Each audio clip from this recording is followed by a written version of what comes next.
Blitz del fronte Veneto Skinheads davanti alle sedi del PD di Vigonza e della Caritas di Padova. La notte scorsa gli attivisti hanno posizionato davanti all'ingresso dei due edifici sagome tricolore di morti e manifesti funebri per protestare contro l'accoglienza dei migranti. A Vigonza, inoltre, forse nel tentativo di fare irruzione nell'ufficio, gli estremisti di destra hanno praticato due fori nel vetro della porta d'accesso. Indagano i carabinieri e la Digos, azioni simili in tutta Italia.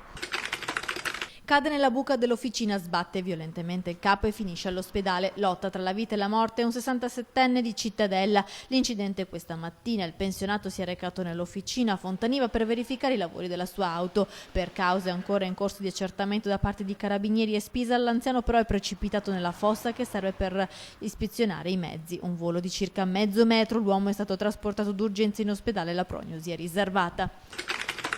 Multato perché vendeva merci irregolare, ha minacciato i vigili. Ieri pomeriggio in zona industriale di Padova alcuni agenti della polizia locale sono stati aggrediti da un venditore ambulante che vendeva frutta e verdura. Per l'uomo è scattata una sanzione di 5.000 euro, oltre al sequestro della merce. Il fruttivendolo ha però dato in escandescenza e minacciato gli agenti che lo hanno denunciato per resistenza pubblico ufficiale. La merce è stata sequestrata e donata a 3 enti benefici.